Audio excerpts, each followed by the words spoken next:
relação às estatísticas de acidentes do trabalho no Brasil, nós temos números, infelizmente, assustadores. Quando nós observamos o Observatório de Saúde e Segurança no Trabalho, nós vemos aqueles números que nos apontam para cerca de 70 acidentes por hora registrados no trabalho no Brasil. A gente diz, poxa, é muito acidente, é mais de um acidente por minuto.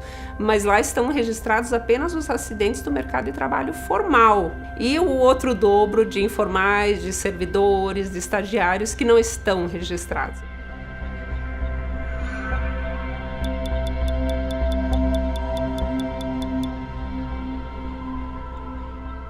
Infelizmente, o Brasil está em terceiro lugar em número de acidentes do trabalho, atrás da China e dos Estados Unidos.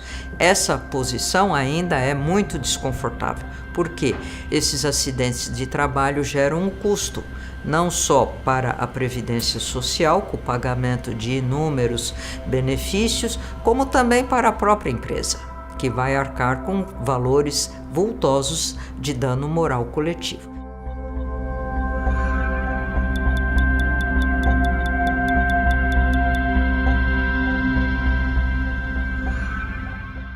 E, lamentavelmente, o Brasil sempre esteve ali entre os países de destaque na ocorrência de acidentes de trabalho.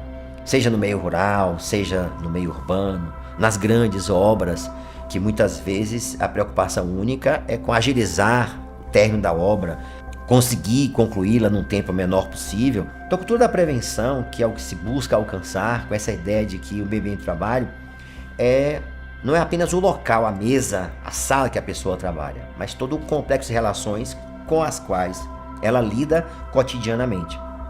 Porque cultivar um ambiente de trabalho saudável e seguro significa estabelecer como linha inicial de abordagem que a pessoa é o centro da proteção, não o trabalho.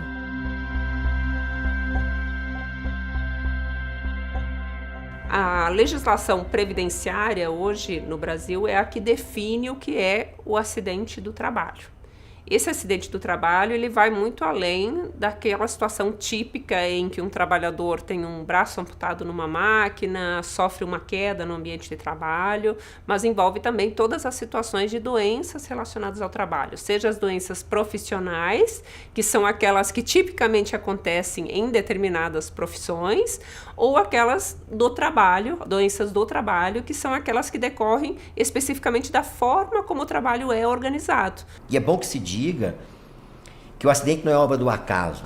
As pessoas têm que ter essa consciência que não foi anjo da guarda, que não estava de plantão naquele dia, e uma obra, um fato do acaso, do imprevisto, gerou o acidente. O acidente sempre é previsível. Muitas vezes, no Ministério Público do Trabalho, principalmente quando um acidente já aconteceu, um acidente grave aconteceu, quando nós conversamos, tomamos o depoimento dos profissionais de segurança do trabalho que atuam nesse ambiente, não é incomum o relato desses profissionais dizendo: eu sabia que essa medida de prevenção era insuficiente, eu tinha sugerido já para a diretoria uma outra medida de prevenção, eu sabia que esse acidente podia acontecer, mas a opção da diretoria foi por não implementar, foi por não investir, porque se entendeu que era apenas um custo. Por parte das empresas, ela tem uma série de custos que ela acaba tendo quando acontece um acidente, quando acontece uma doença, e que em geral ela não considera nessa avaliação inicial. Ela pensa, eu vou enclausurar uma máquina, custa X. Isso é muito caro. Sim, mas caro em comparação com o quê? Se um acidente vier a acontecer, a depender do tamanho e do porte econômico da empresa, a empresa muitas vezes pode fechar. Prevenir acidentes do trabalho é manter a integridade física, do trabalhador. Ele é o mais importante. Mas claro que a gente tem que falar que também acidentes afetam na lucratividade de uma empresa, acidentes afetam na produtividade de uma empresa. Então, atualmente nós temos alíquotas que incidem sobre a folha de pagamento, e que podem aumentar de acordo com os acidentes. Essa alíquota ela pode inclusive ser diminuída. Ela pode ser diminuída quando? Quando a empresa não tem acidentes. Por exemplo, vamos pegar uma empresa que o percentual seja de 3%. A maioria das indústrias é 3%. Então, a alíquota Gildrati é 3%.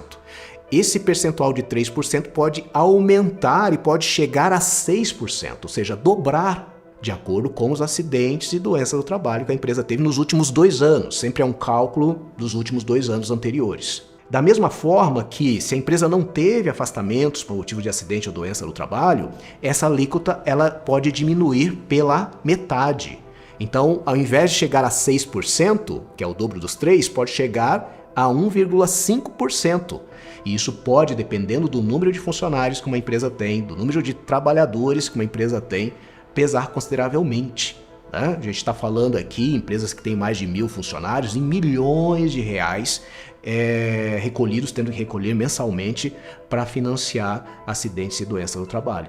Tendo um acidente de trabalho, além da empresa subir no ranking lá de uma empresa acidentadora, além disso, a empresa pode ser responsabilizada por aquele trabalhador via Justiça do Trabalho ou via AGU. Então, a Advocacia Geral da União, ela pega os nossos relatórios de acidente de trabalho e entram com ações contra as empresas para que aquele benefício seja ressarcido pela empresa que deu causa para isso.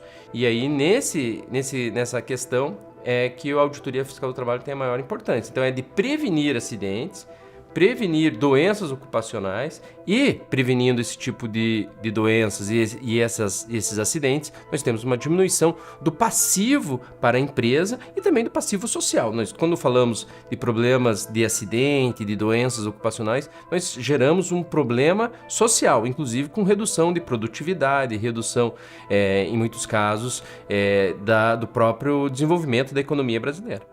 E veja, quando o acidente acontece, que causa um dano irreparável, seja, por exemplo, por aposentadoria, quem paga é a sociedade toda, porque a Previdência irá arcar com o custo da pensão para aquela pessoa vítima ou a família, enfim, no caso da pensão por morte. No caso de um empregado que veio se aposentar por invalidez, por exemplo, imagina uma pessoa de 30 anos, 18 anos, 25 anos, o resto da vida numa cama, ou, enfim, sem poder exercer o seu direito de ser produtivo. Não se valoriza suficientemente a vida do trabalhador, a saúde do trabalhador, para realmente não considerar a saúde e segurança no trabalho uma questão de custo, mas sim de investimento na saúde humana e algo que vai realmente melhorar, inclusive, a produtividade da empresa, porque um trabalhador que está no ambiente de trabalho em que ele se sente seguro, sem dúvida, ele vai produzir muito melhor.